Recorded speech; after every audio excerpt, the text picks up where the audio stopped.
Nous sommes avec monsieur. Oumar Doumbouya, docteur en sociologie, enseignant-chercheur à l'Université de Toulouse de Jean Jaurès. Monsieur Oumar, docteur Oumar Doumbouya. Et pourquoi vous êtes à Conakry? Je suis à Conakry dans le cadre du programme TOCTEN, financé par le Programme des Nations Unies pour le développement PNUD et logé à la présidence de la République de Guinée.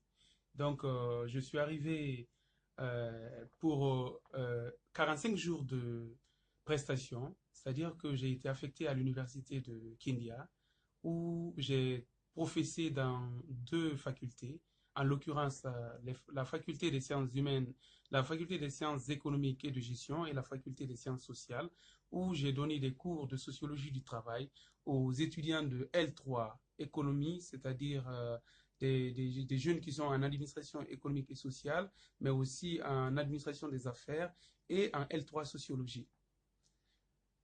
Oui, et quelles sont vos remarques sur le terrain?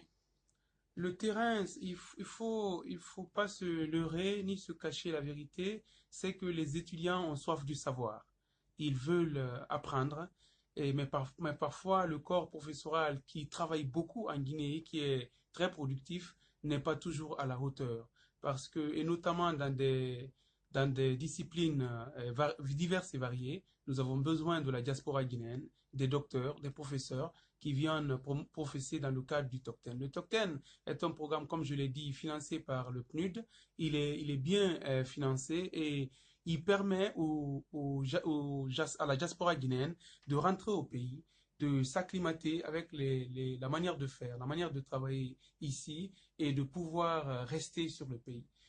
Ça peut être une première fois, à la fin de sa mission d'expert, on trouve une offre où on est embauché ou deux fois, trois fois. De toute façon, le TOCTEN est là pour permettre à la diaspora guinéenne de rentrer au pays.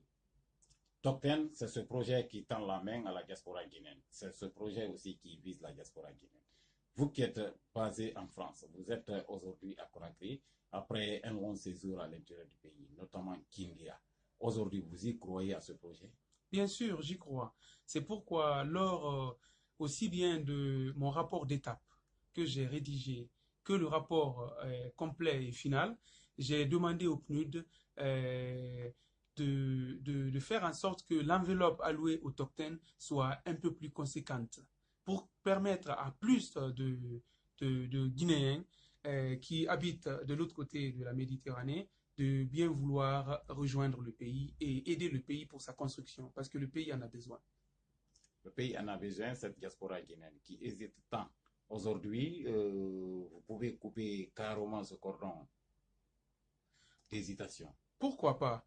On dit que tout le monde est bien chez soi si tu n'as pas fait de mal.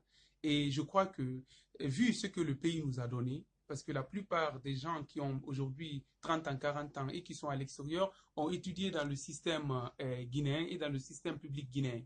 Donc, le pays nous a donné tant, il faudrait qu'on retourne à ce pays. Et aussi, il faut savoir que ce ne sont pas des ressortissants d'autres pays qui construiront la Guinée. C'est les ressortissants guinéens de l'intérieur et de l'extérieur qui construiront la Guinée. Mais puisque les ressortissants de l'intérieur sont déjà là et ils ont besoin d'un coup de main, du coup de main de la diaspora guinéenne, il faut que la diaspora, que chaque Guinéen ou Guinéenne résidant à l'extérieur ressente un devoir vis-à-vis de son pays, c'est-à-dire dans quelque domaine que ce soit, venir apporter sa pierre à l'édifice national. Monsieur docteur Oumar, docteur Oumar Doumbouya, dormir sur la natte des autres, comme disait l'autre, c'est dormir à terre. Ceux qui sont à l'étranger aspirent bien retourner au bercail. Topten, c'est ce projet qui peut les inciter. Qui peut les inciter. Vous le confirmez?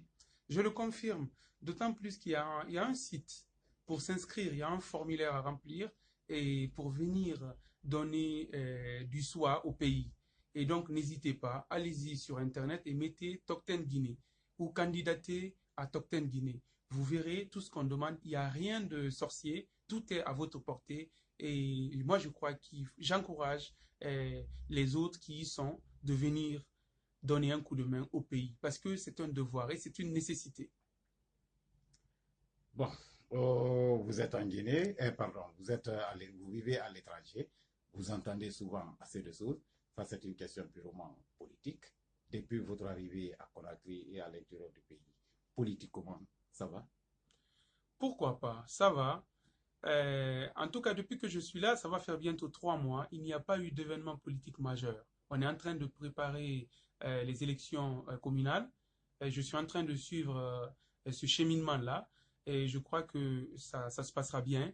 Et il y a eu une grève, mais que ça, en 3 mois, c'est quelque chose de bien, c'est-à-dire la grève des enseignants, mais qui a finalement trouvé une solution. Je crois que quand on est à l'extérieur, les gens ont tendance à, je crois, à manipuler, c'est-à-dire à grossir les À informations, à diaboliser. diaboliser, alors qu'en réalité, ce n'est pas ça. Je crois qu'il faut que chaque Guinéen, dans un premier temps, vienne par ce programme Top 10, vivre la réalité du pays par lui-même. En 2 mois, c'est possible.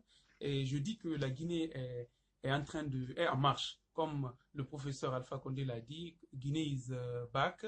Vraiment, le pays, ça se construit partout. Et je crois que les choses sont en train de bouger. Docteur Omar Sivouri Doumbouya, vous êtes écrivain, auteur de plusieurs ouvrages qui sont ici les ONG féminines en Guinée, embarquement pour Conakry, Capitale mondiale du livre. capitale mondiale du livre, la situation sociale des femmes en Guinée, le changement culturel et développement social, la nouvelle place des femmes en Guinée, une vie de femme, chronique d'un retour en Guinée. Voilà.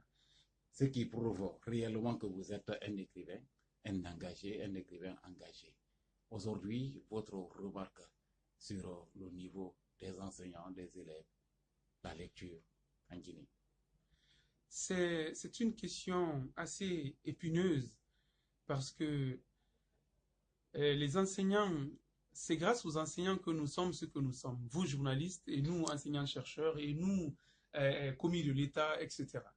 Les élèves, nous avons de plus en plus, c'est-à-dire que la population guinéenne s'accroît. Nous sommes aux alentours de 12 millions d'habitants. Et il faut dire que la jeunesse, c'est-à-dire jusqu'à 25 ans, c'est la majorité de la population, environ 60%. Donc, il faut préparer l'avenir des enfants. Les enfants ont soif de savoir, mais ils n'ont pas vraiment tous les moyens à leur disposition. Heureusement, Conakry a été élu capitale mondiale du livre en 2017 et on espère que cet événement-là, cet événement culturel, fournira le pays de plusieurs bouquins qui permettra aux étudiants, aux enfants de lire. Parce que la lecture, c'est la nourriture de l'esprit. Aussi, vous avez vu, j'ai 6 ouvrages que j'ai à mon actif, et tous ces ouvrages-là parlent de la Guinée, parlent de mon pays.